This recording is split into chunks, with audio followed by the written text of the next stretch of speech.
basically your emotional side can affect your sickle cell. So from my point of view, it's about trying to help people who have sickle cell to manage their emotions and deal with their emotions and the stresses that comes with life in general, in terms of how they would cope better and how they would deal with their mood changes on a day-to-day basis in order to be able to function and to achieve, whether it's educationally in terms of children or young people, even in terms of university, and in terms of work, having something that defines you as opposed to sickle cell defining you. So I think in a nutshell, I just want to say, think, feel, act. Turn it all around, feel better, think positively as much as possible or realistically, and that would help you to act in terms of what you need to do to live with sickle cell disease. Thank you.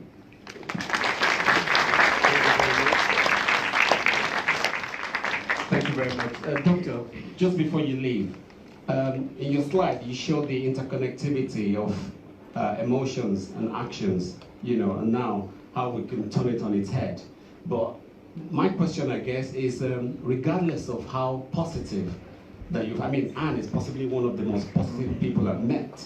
But in my interaction with her in the past couple of weeks, there's been times when we've made fantastic plans of what we're going to do and deployed a lot of resources.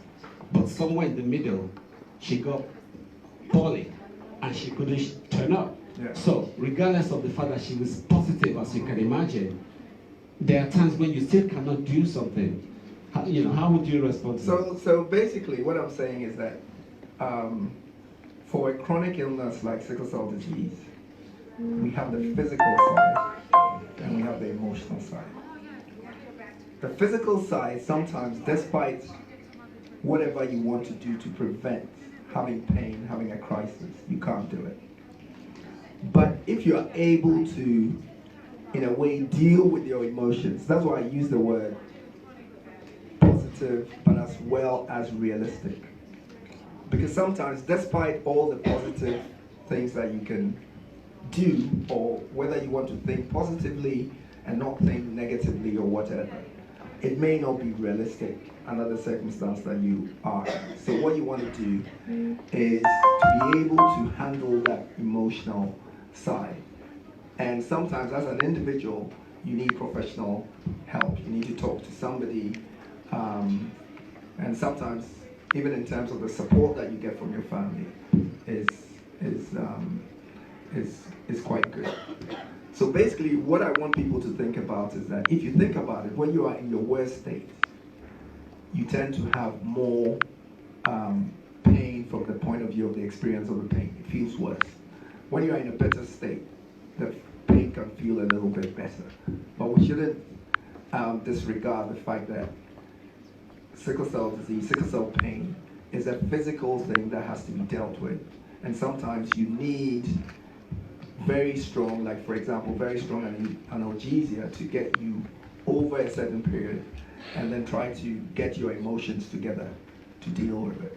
Thank you so much. Ladies and gentlemen, Dr. Kofi Annie, big round of applause. Thank you, doctor. I suppose it's all summed up in the book, Living with Pain, Finding Joy. I guess it's all about how you manage your emotions. So moving on swiftly, for those who've read Anne's book, she did say this isn't just for sufferers of sickle cell. It's for people living with invisible illness, people whose illness is not obvious on sight. I was reading I had the pleasure of interviewing Anne recently, and she spoke about people giving her the evil look, the evil stare, when they see her parked at a disabled parking space, looking all glamorous in her Gucci, and designer gear, and then parking in a disabled bag. Then, it looks coquille. And she feels like saying, listen, I can barely walk, like my mother literally just left here with my wheelchair, but But because you don't see it, you judge these people, add to their trouble, which is really painful, But moving on, at this point, please help me welcome a young man who, like Anne, has what you would call an invisible illness, but, soldiering through like a warrior. Please help me welcome Harold Enoch. A big round of applause for Harold.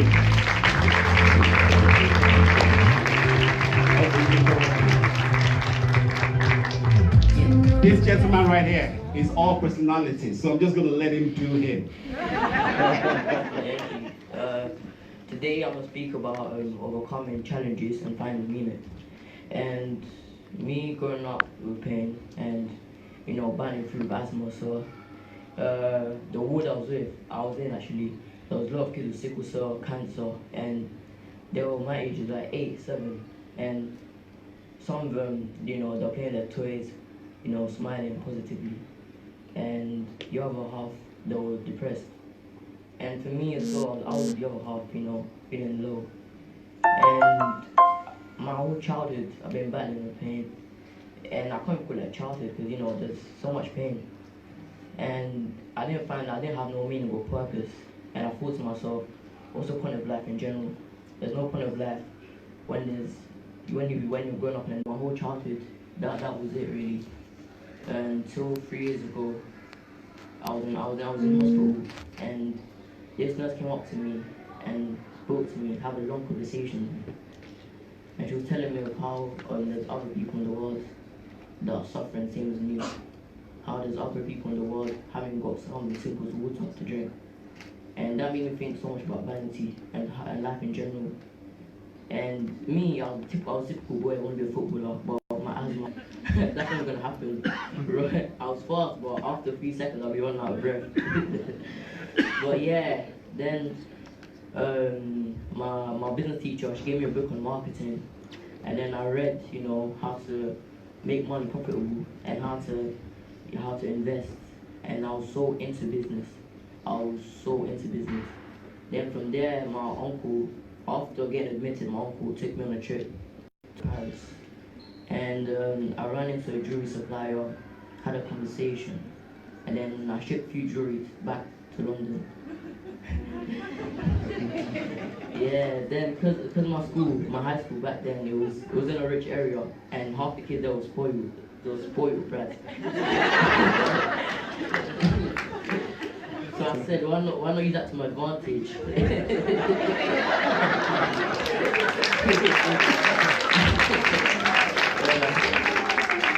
I said, I blew them with the jewelry. The girls be going on parties and saying, oh, I bought the dress, I bought my eyelashes, I bought my heels. And you'll see a little 4-foot ring there saying, nah, you know what, you're missing the necklace, you're missing the earrings. They'll tell a cheek at me, but yeah, I sold out all my jewelry. I sold out all my jewelry in the first few days. And then what made me happy wasn't just, being able to make the money or being able to fly out abroad. It was the fact that I could actually feel like a normal boy and, be happy doing what I love the most. And obviously in life, there's always people that will hate on you and doubt you and think, well, you're 13, your main priority should be education. You should be reading your books. But I said my books is marketing. I only do what makes me happy. And back then I was 13 and my business teacher, she said, when the 11 are doing their GCSEs, you stay at the back and you read through some questions. And she made me watch The Apprentice with Alan Sugar, and I got so inspired by the way he was running things and how he was so firm, and that inspired me. That just inspired me, and it motivated me to do better for myself. And yeah, so that was me finding my purpose, my meaning, doing what I love the most. While other kids were going now, partying, I was at home reading my books. I was there thinking, well, how can I leave a legacy behind me? I always thought to myself my whole life, if I die one day, what can I leave behind? And I thought to myself in hospital, Michael Jackson died. My little sister, when she was born, that's when he died, and she still know who he is. I wasn't alive when Muhammad Ali was at his peak, but I still know who he is. And I realized those who got something in common, even though they're in a different domain, is the fact that they were unique and something about them was different. They had that positive light within them. And I thought, I need to find my light. No one else in my borough is 13 and is into business. Why can't I be? If all these entrepreneurs made it, like why can't I? What's different about me? Am I not human? So that's me finding my purpose. And now overcoming the challenges, being in hospital for a month, not even be going out for something as small as fresh air. I said, how can I keep a positive life? How can I be positive mentally? And it's about finding that distraction. It's about being grateful for what you do have, not what you haven't got. Although I was going through the worst pains, I was thinking, okay, let me find a way to put that smile on my face. Because if there's no smile on my face, there won't be a smile on my mom's face or my sister's face. That's time. Wow. Ladies and gentlemen, a big round of applause for Aaron.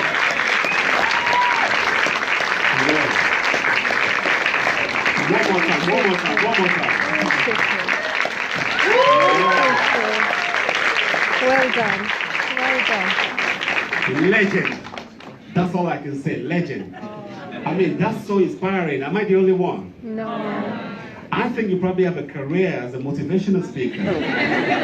You can do that on the side after selling the jewelry. Wow. Wonderful. One more time.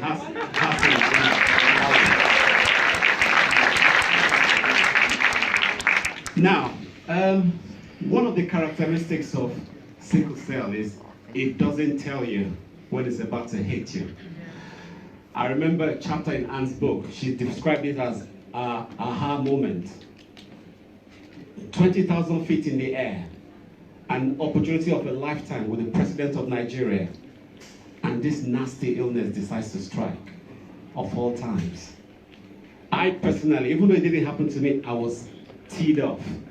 Like, why would you happen at a time like that? Now, there's a young lady who was part of this event. She was supposed to be a speaker. Everything had been planned.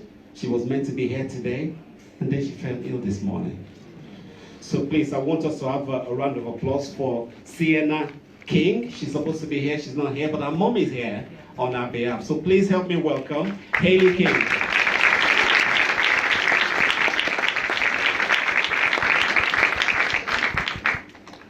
I apologise if I start crying. I've had no sleep and feeling slightly fragile. But the importance of being here and supporting Anne was high on my list of things to do today. And I think Sienna falling ill this morning shows the spontaneity and the severity of sickle cell, sadly. She had a little outfit already to do her speech today and is currently laying in a hospital bed on morphine and drip. So basically we met Anne because I started a charity in 2012. We are based in Reading, and in that area there is no support networks at all for people with sickle cell. And the older Sienna got, the more sickle cell affected her, sadly. In 2017, Sienna had to have emergency surgery to remove her spleen. I don't want to go too in-depth with the biology of sickle cell, but it causes so many complications and it is absolutely horrific. And seeing a child, particularly as a parent, we always feel like we want to take away the children's pain, and if they're ill, we want to comfort them. But when it comes to sickle cell, there is absolutely nothing you can do other than be there for them. And I'm so grateful that Anne has shone some light on sickle cell, because we are battling every day trying to explain, I don't know who it was that was saying about it being an invisible illness. If you see Sienna, she looks like the most normal child. You couldn't believe that she has this debilitating illness. She's happy, she's positive, and as you were saying earlier, about having meetings with Anne, I believe that Sienna's crisis today has been brought on. She's in year 6 of primary school, and they're currently rehearsing for their year 6 end of year production. And she was so adamant to get the main part, and she rehearsed day and night. The whole family know all of the lines and all of the songs, where she has been just going full force, and she's put herself under so much pressure that sadly this is what happens when it comes to sickle cell. Stress, pressure, all triggers, and I am so grateful to be here, and I'm glad that I finally made it. And I just, if anyone, just please read Anne's book, because having an insight into this illness is crucial to those people suffering from it. It is one of the most common genetic illnesses globally, not just in the UK, globally, and it is heartbreaking when I speak to people and they say, oh, what's sickle cell? You know, I've never heard of it. She looks fine, you know, she doesn't really fit the profile of somebody who's severely ill. So just giving yourselves a few minutes to either look up some facts about it or reading Anne's book. You know, those suffering from it are so appreciative, and it's all about, they don't want sympathy. They don't want you to look at them like they're suffering. They just want you to understand the challenges that they face because of this. And it's all down to empathy. They don't want to be seen as, you know, disabled or anything like that. They just want you to say when they're in pain, they mean it. You know, Sienna says her pain is described as being constantly punched in the same places for days and days on end. And for any child or adult, that is horrific to witness. So I'm very grateful that you're all here supporting Anne. She really deserves it, and I hope you all walk away knowing a few more facts about sickle cell. Thank you so much. And send our love to Sienna. Tell her we love her. Thank you. Sienna, everybody.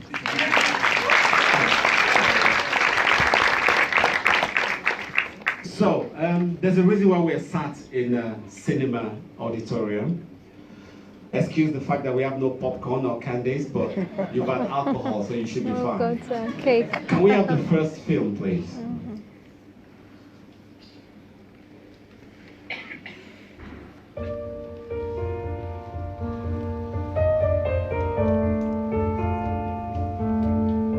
Hi, my name is Anne Walsh. I am a mother. I am a businesswoman, and most importantly, which really affects me, and I've been advocating for it, I'm a sickle cell sufferer and a strong advocate for it.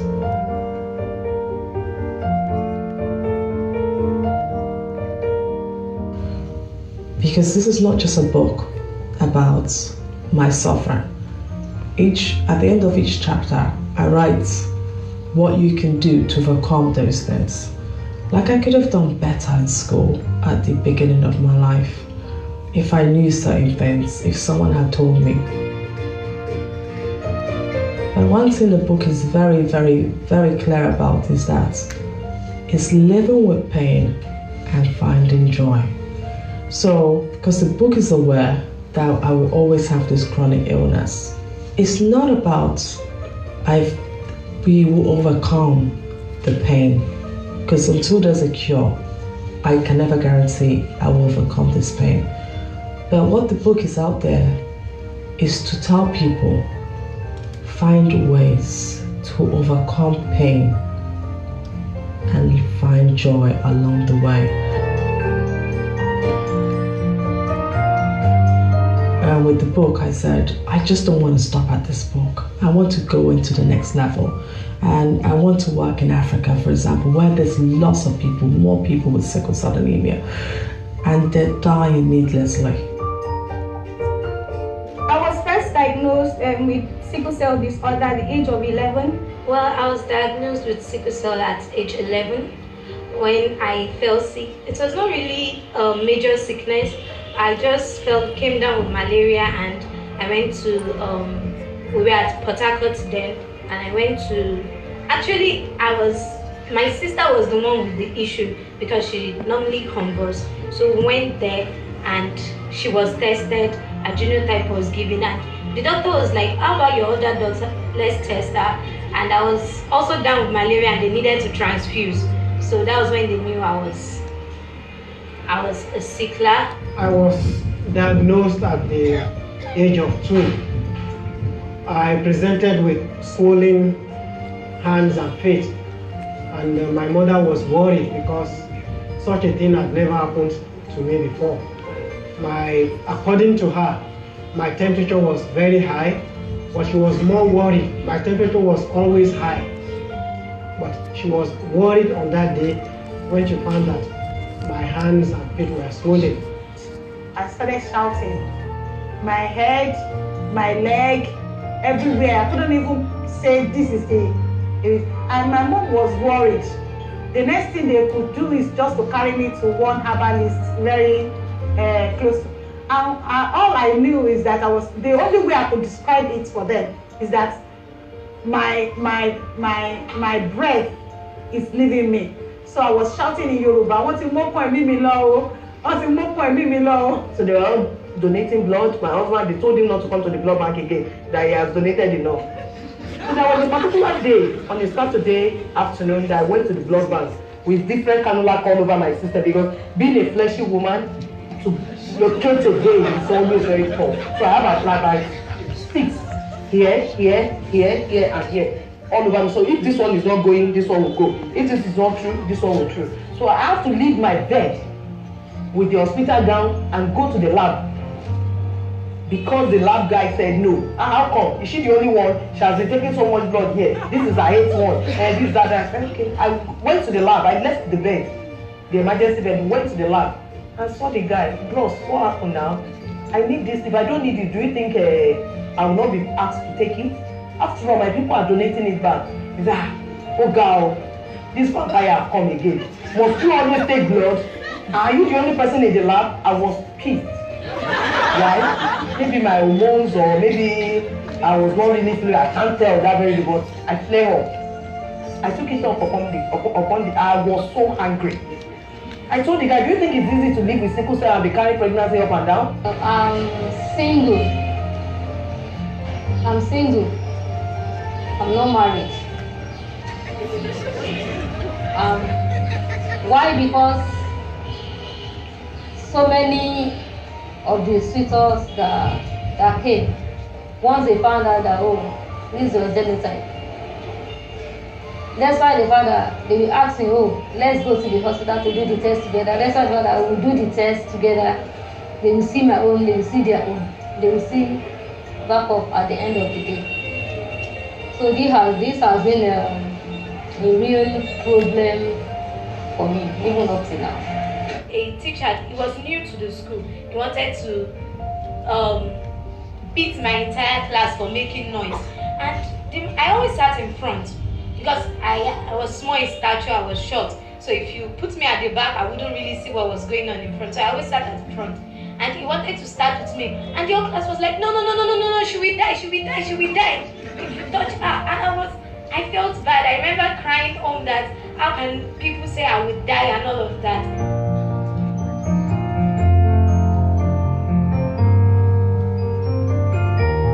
And Welsh doing work for people with sickle cell, and hopefully work towards a cure. I think is so important for me, because I think I don't want a child who's 5 years old to go through it. It's too painful. I want to remember, people to look back and say, yeah, and Welsh really stood and really did make it stand on sickle cell. Because people with sickle cell, they're normal people. They're people that you meet every day. They're strong, they're brave, they're smart, they're very loving. But it's just that they have that little thing. Sometimes they're sick. But I want people to remember them and think positively about them, and don't forget that, oh, I won't marry that person because the person is sick. No. So I want to be a very strong advocate for people with sickle cell. I want my kids to look back and say, Mommy really did try on that side.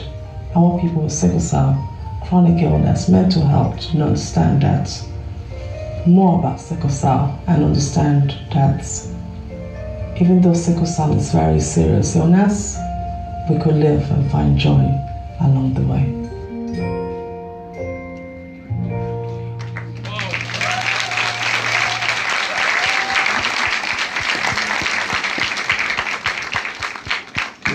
time, everyone. One more time.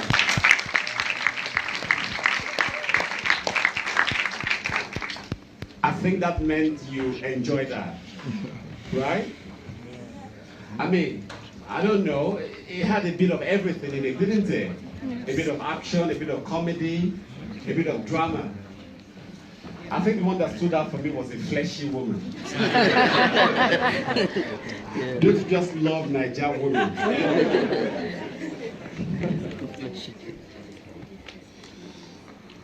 Okay, so ladies and gentlemen, boss lady.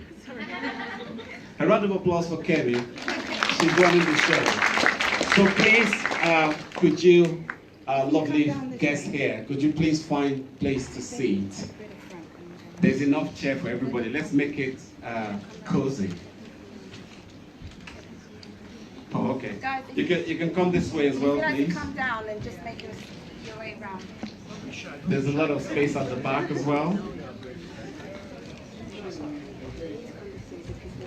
Guys, could you come this way? It's easier through the front. Down through the front. So, while that's happening, I'm going to introduce to you another gentleman who has known Anne for a while. Because you know, like, we've been talking all day about managing sickle cell, having the right support, the right medical support. Because it's a kind of illness where you have to be proactive about it. You really have to be on the button. So there's this network of support that Anne relies on, but more importantly, there's this gentleman I'm about to introduce who is at the heart of everything. He's Anne's personal doctor and he's been looking after her for a long time. Please help me welcome Professor Porter. A big round of applause for Professor Porter. He's just going to tell us one or two things looking after her.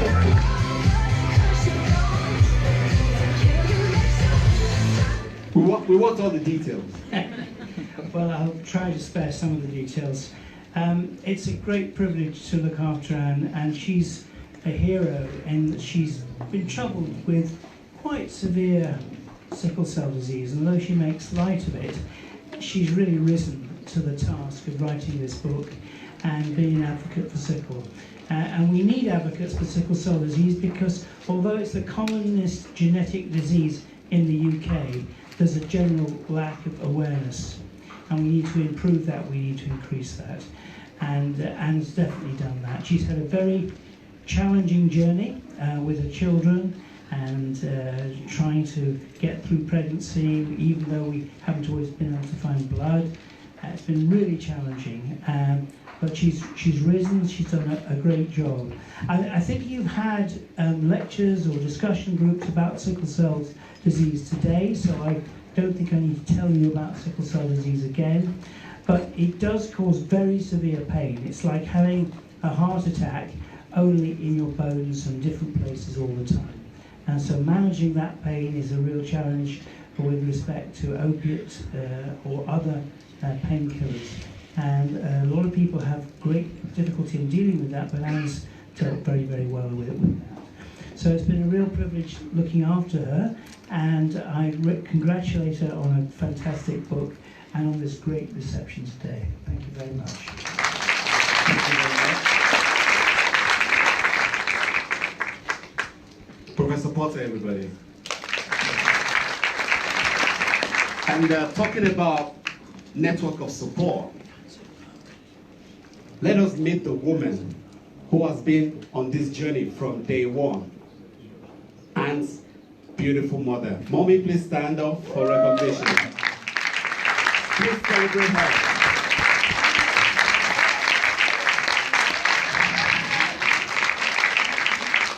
Thank you so much for coming. Look at her. Isn't she radiant? I'm gonna let you in a little secret. So when I met Anne, oh sorry, I forgot to introduce myself at the beginning.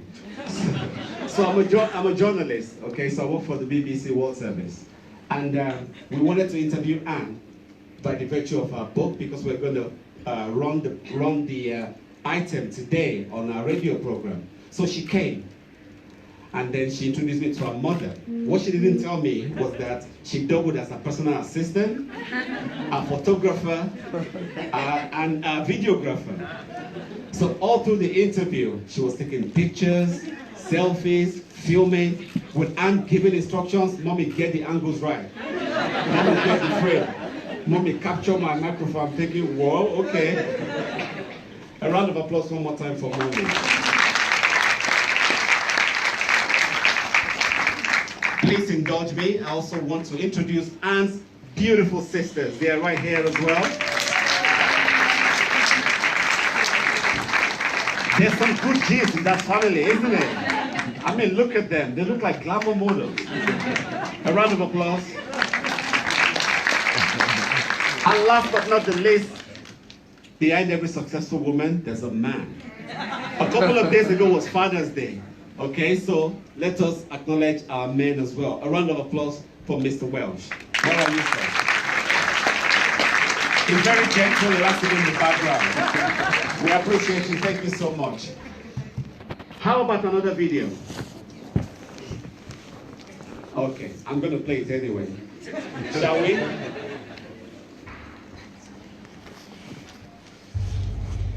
مرحبا، اسمي زكريا إبراهيم الكاظم، رئيس جمعية البحرين لرعاية مرضى السكلر.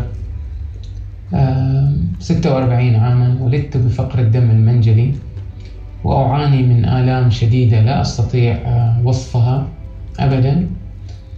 خضعت لعمليات عدة، منها استبدال مفصلي الحوض. صافحت الموت 11 مرة، وفي كل مرة يكتب لي النجاة. كان الله يمنحني يوما آخر لأعيش، لأحقق ما ولدت وخلقت من أجله. أمثل أكثر من 9000 مريض في البحرين يعيشون مع آلام سكلر. لقد سمعت الأطباء يقولون لوالدي أنني لن أعيش حتى سن 18، لكنني عشت. ثم كرروا ذلك على مسامعي بأنني لن أشهد عيد ميلادي 42. حاليا أنا 46، لكنني وعدت عائلتي الصغيرة أنني سأعيش حتى سن 75. سأعيشها وأملأها سعادة، وسأملأها نجاح. كثير من الآباء والأمهات والأزواج وحتى المرضى أنفسهم فقدوا الأمل في البقاء، وكانوا يمضون يومهم كأنه اليوم الأخير من حياتهم، غير مدركين أنهم قد استسلموا ورفعوا راية الاستسلام. كيف لا ونحن نشاهد كثير من زملائنا يغادروننا الحياة ويخسرون حربهم ضد المرض، يخسرون وظائفهم، يخسرون شركائهم في الحياة، ويخسرون حتى أصدقائهم. لقد أصيبوا بخيبة أمل، وأنا كذلك في مرات عدة. إنه قدرنا الذي كان يسخر منا. كيف لا وهم يرون أنفسهم بعيدون كل البعد عن كل أسباب النجاح، وكأن النجاح ليس من نصيبنا، وكان الخيارات أمامنا إما الموت وإما الفشل. قامت المحاربة الليدي آن سميث بكتابة كتاب Painless. لم يتسنى لي الحصول على نسختي بعد أو قراءة محتواه، ولكنني ذهبت وقرأت نبذة عن ما احتواه هذا الكتاب. كان لدى ليدي سميث الكثير من الأسباب لكي تفشل، لكنها اختارت لنفسها أن تنجح. حقها كل يوم، وتحطم معها أحلامها التي كانت ترتجي أن تتحقق. كانت تعاني وتشاهد الموت كما نشاهدونه. لقد اختارت الانتصار على الهزيمة، لقد اختارت الحياة على الموت، لقد اختارت السعادة على أن تحزن، لقد اختارت أن تشرق، أن ترتفع على أن يضمحل نورها.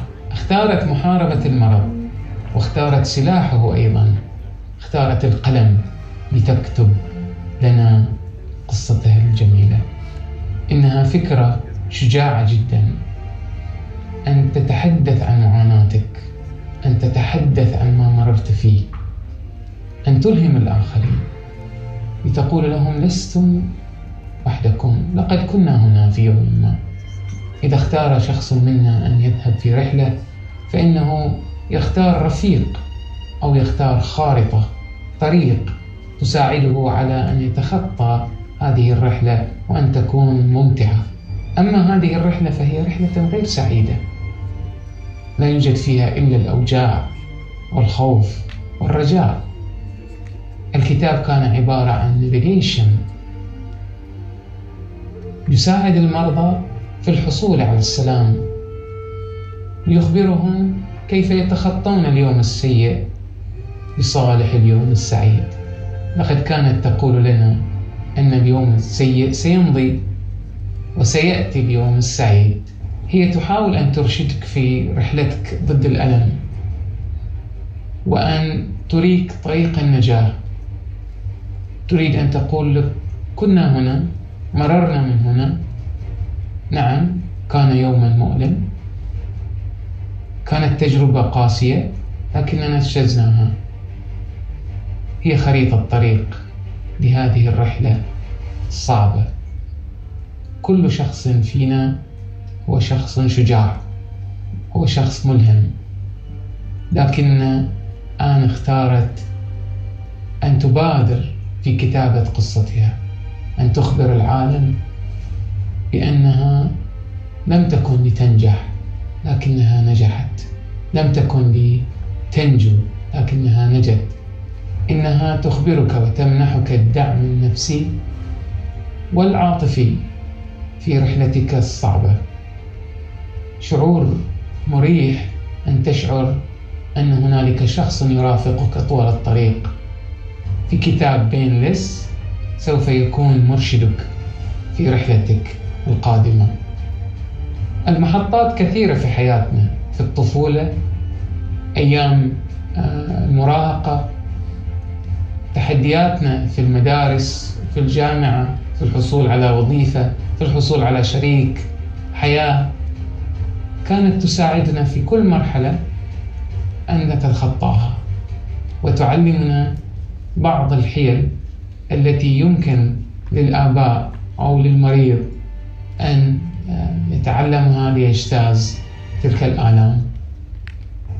إنها تشاركنا تجربتها الخاصة من خلال قصتها. إنها تساعدنا على أن نرفع إشارة النصر من أجل دحر هذه الآلام ودحر هذا المرض لصالح الحياة ولصالح السعادة.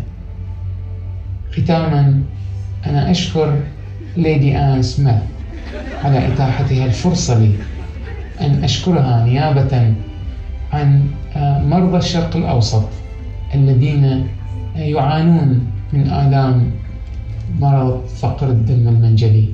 شكرا لك.